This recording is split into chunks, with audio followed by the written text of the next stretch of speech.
Hi and welcome to TOOP TV.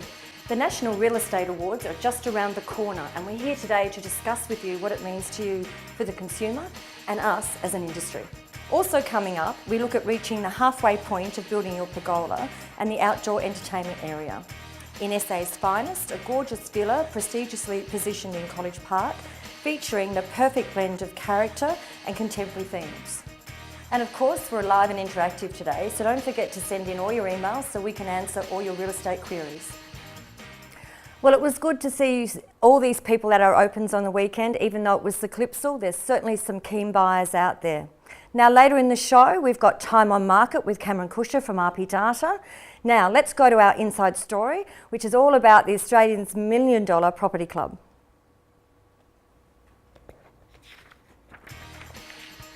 Many Australians moved onto Millionaires Row last year with more suburbs than ever before, obtaining a median house price of at least $1 million. During 2010, 212 suburbs nationwide recorded a median house price of $1 million or more, a 35% increase from the previous year and a dramatic rise from 2005. But interestingly, over the past 5 years, there's been quite a big jump, and it's been more than 100% increase in the number of $1 million suburbs across the country. And I think in Adelaide it was about a 400% increase, so wow. There's been a big jump. These results indicate the demand for top-end property is increasing as more people are looking to secure a house in a premium location, while others see property in this price bracket as a long-term investment. Because people see value in property at that sort of level. Property market's holding up pretty well. I think property is a good investment. I think a lot of interstate people, a lot of international people are looking at properties in Adelaide in that price category. I think the lifestyle here is the main factor in Adelaide, why people want to buy property as an investment or as somewhere to live, as a permanent residence. So will this trend continue throughout 2011? I certainly don't expect that we're going to see as big a jump in the number of suburbs of the $1 million price tag as we did last year. We know that the market's pretty much cooled down since May of last year. Yeah. And I think our opinion is that it's probably the middle of the market. You know, properties priced $400,000 to $700,000 that are going to have the best chance at any sort of significant growth over the next 12 months. And it may be quite some time before we see another surge in the $1 million market, with high interest rates and global economic uncertainty likely to affect purchaser confidence. Well, we certainly are in a different space at the current time in the marketplace, but it's nice to see that we are growing in the top end. Now, joining me in the studio today is the REI SA's Corporate and Public Affairs Manager, Emma Slade, and our very own TOOP+TOOP sales partner, Anne Ironson. Welcome, ladies. Thanks very much. It's lovely to have a bit of girl power on the TV today. It is. I think we should have colour coordinated a bit better, a bit too much black. But that's okay. We're safe that way. We are, very.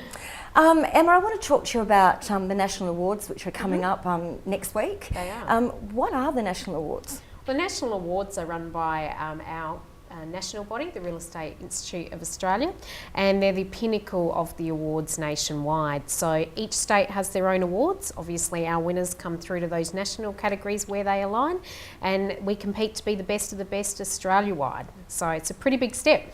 It is a big step.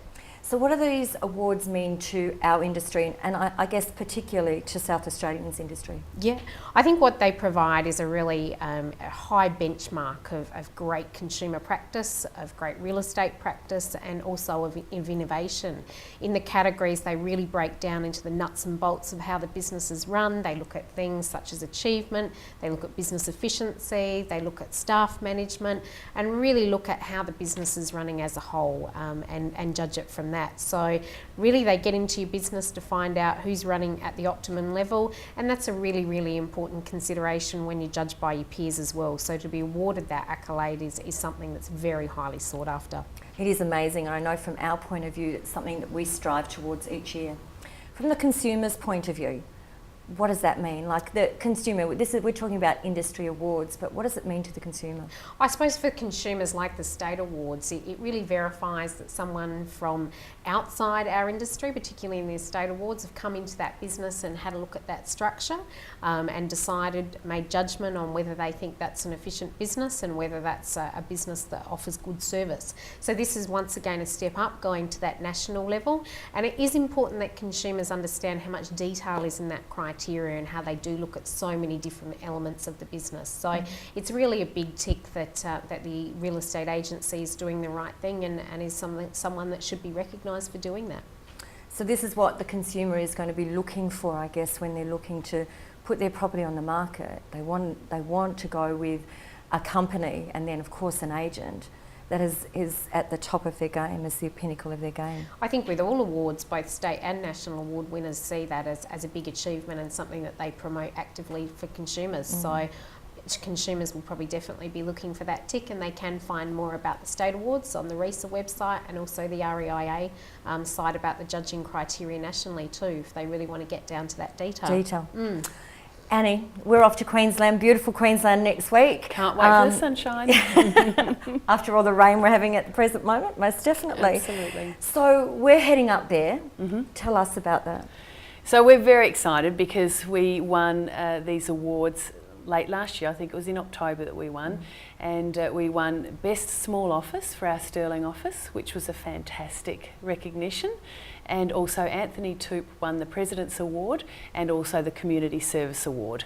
So now we're off to the national arena to see how we're going to compare against the national, people who are working in real estate. And I guess I just want to say that Anthony is up for the Community Award. He wouldn't blow his own trumpet, but we certainly can. He spends a lot of time in the community giving back. So from our point of view, we're hoping that he certainly takes that national one away, because it's very deserving. I agree. He's very deserving of that award, and people probably don't understand what he does behind the scenes for our state in general. Okay, now it's all about our Sterling office, and you're our senior sales partner in Sterling. What does it mean for that office, this award? We were just absolutely thrilled to win this award for the Best Small Office. As you've just said, we're from the hills, so we're from a very small community anyway, so it's very parochial. The hills are very parochial, and we're very proud of our beautiful area. So I think it was even better that we're from the small, district there too, and winning this award for the small office. So basically, we've been pitted against South Australia's best and scrutinised by business leaders in South Australia and won the award. So for us, it's a testament to our hard work and effort that we've put into our business that we've been running in the Sterling community over the past 10 years. Well, we'll wait and see what happens next week, but I know from our point of view, we're extremely proud of the achievements we've done so far. So fingers crossed. Keep our fingers crossed. Annie, while we're talking about Sterling, I guess, tell me about what's going on in the market at the current moment. Okay, so speaking from mainly a hills perspective, the market is probably similar to as it is on the plains, but our time on market has always typically been a little bit longer than properties on the plains, and mainly that's probably based because historically we haven't done a lot of auctions in the hills.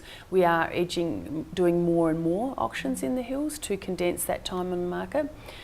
But it has been quite a tough period over the past few months selling real estate.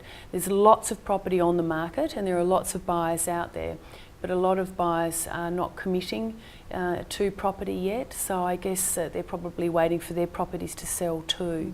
And we're finding that banks are quite tough at the moment and not assisting with bridging finance as readily as they once were.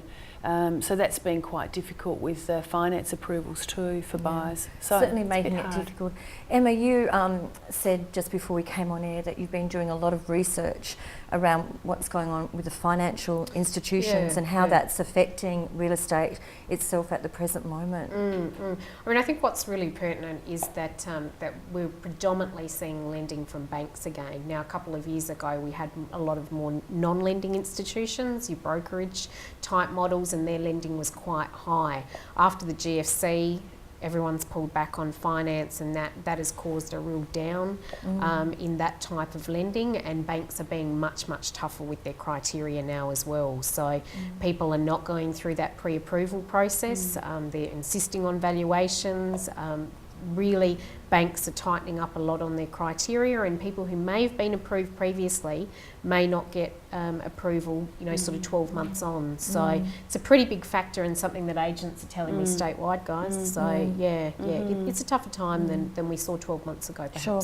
And you're going around the state quite a lot with your training and development, so you're hearing that just from even more rural places as well. Yeah, we are. Time on market's definitely up, and I know Cameron's going to give us some hard stats on that. But agents are saying a lot to me. People will come in, they'll say, I love the property, but they still haven't got that motivation to buy as quickly as they did a couple of years ago, because there is a bit of stock on the market. So it's a phase that the market's in, and of course it will be a cycle, but out there on the ground we're definitely hearing it's a tough time.